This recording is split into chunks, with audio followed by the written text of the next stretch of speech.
Le fact-checking après. Emmanuel, on va aborder l'angle du panafricanisme débridé aussi qui est passé dans ce discours du colonel.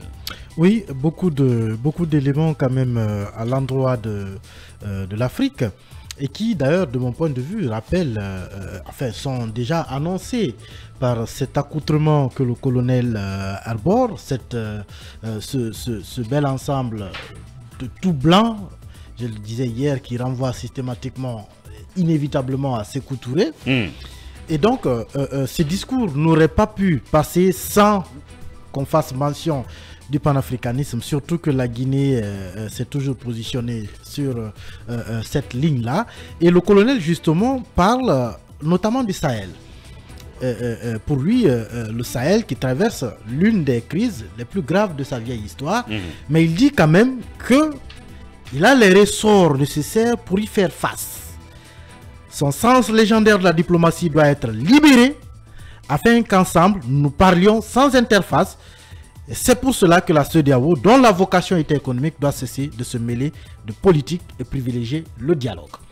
Ce que moi je vois ici, c'est un clin d'œil au Mali, au Burkina Faso et au Niger, qui sont aujourd'hui les pays avec lesquels la CEDEAO a affaire, parce que quand on dit qu'elle doit, qu'elle a vocation économique et qu'elle doit cesser de se mêler de politique et privilégier le dialogue, on voit tout de suite ici la question nigérienne, où évidemment, pour l'instant, la question du dialogue reste évidemment celle qui est défendue par tout le monde.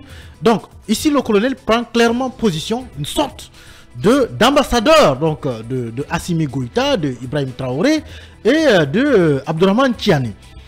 Il ajoute aussi que nous Africains, nous sommes épuisés des catégorisations dans lesquelles les uns et les autres veulent nous cantonner. Là également, quand donc il affiche la Guinée comme un pays non aligné. Non, pas seulement la Guinée, il dit nous Africains. Ah oui, ok. Nous Africains. Donc éternellement non alignés. Voilà. Et là d'ailleurs, quand vous allez un peu plus loin dans son discours, c'est le deuxième point important, la notion de ni pro ni anti. Nous ne sommes ni pro ni anti-américains, ni pro ni anti-chinois, ni pro ni anti-français, ni pro ni anti-russe, ni pro ni anti-turc, ni pro ni anti-personne. Et ça, évidemment, c'est un discours à l'élan panafricaniste et peut-être qu'il y a aussi ces contradictions. Parce que, évidemment, aujourd'hui, quand vous regardez dans certains pays comme le Mali, on est plutôt pro-russe et anti-français. Oui, c'est clair, c'est évident. Vous venez en Centrafrique, on est plutôt pro-russe et anti-français. Au Burkina, on est pro-russe, anti-français. C'est pratiquement la même chose. Et au Niger, ça s'annonce. Au Niger, on dandine, on n'a pas encore basculé.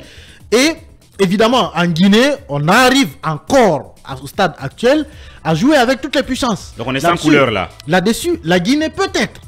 Puisqu'il est président de la Guinée peut-être arrive pour l'instant à jouer sur les différentes pédales entre les puissances. Bien. Mais après, le colonel poursuit en ajoutant l'Afrique des papas, la vieille Afrique, c'est terminé. Et ça, c'est un autre clin d'œil également à toutes les puissances étrangères qui continuent, au-delà donc de cette ni pro ni anti, de penser que l'Afrique a besoin d'être coachée.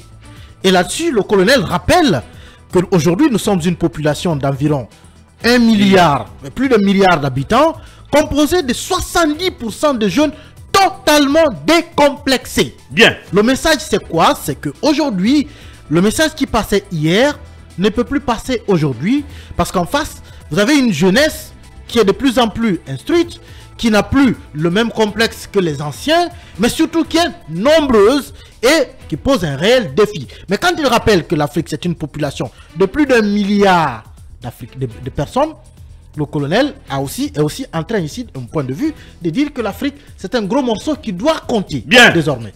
Et ça aussi, c'est un pan assez important sur la position panafricaniste que le colonel a défendue hier. Le troisième détail important, rassurez-vous, nous sommes suffisamment grands pour savoir ce qui est bien pour nous.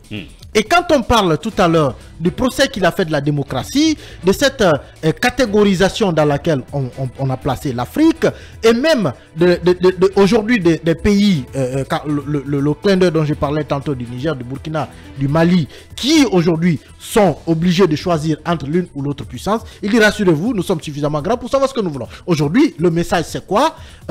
Laissez-nous décider du destin de nos pays. Nous savons ce que nous voulons. Bien. Et après, évidemment, votre démocratie, il a dit, malheureusement, la greffe n'a pas pris. Et moi, je l'ai dit d'ailleurs hier, c'est peut-être trop dit de dire qu'elle n'a pas pris.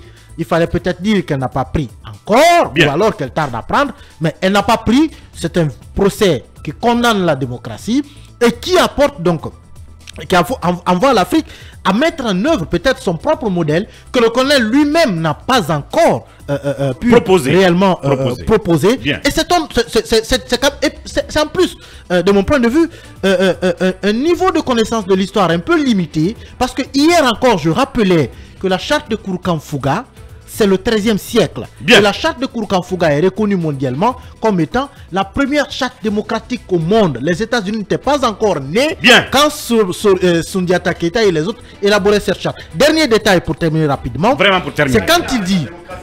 C'est quand il dit que la communauté internationale doit regarder l'Afrique avec des yeux neufs. Elle doit entreprendre avec elle désormais une coopération franche dans un esprit de partenariat gagnant-gagnant. Ça veut dire qu'aujourd'hui, le continent, on ne doit plus le regarder comme une chasse gardée, on doit plutôt le regarder comme un pays qui compte désormais et qu'on ne doit pas le regarder comme un pays protégé, mais un partenaire. Et cela, évidemment, quand il dénonce le fait que des puissances mettent la pression pour obtenir des contrats léonins, ou alors qu'on met la pression pour dire démocratiser, sinon on fait ci, je pense que c'est un autre clin d'œil au nom de l'Afrique qui est envoyé pour dire que désormais, on va sortir de tout ce qui est peut-être coopération qui est désavantageuse pour l'Afrique et aller dans une coopération qui est gagnant-gagnant, évidemment, si cela est mis en œuvre. Pour l'instant, ce n'est pas le cas, mais si c'est mis en œuvre, c'est tant mieux pour ces milliers, ces centaines de milliers de jeunes qui meurent dans la Méditerranée. Merci Emmanuel, donc, pour cette autre partie du discours mise en lumière ici.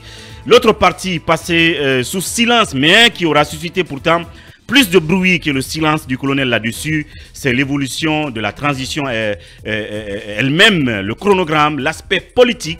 Et c'est là-dessus que Talibé reviendra tout à l'heure. On va continuer donc à autopsier, fact-checker, disséquer ce discours après la pause.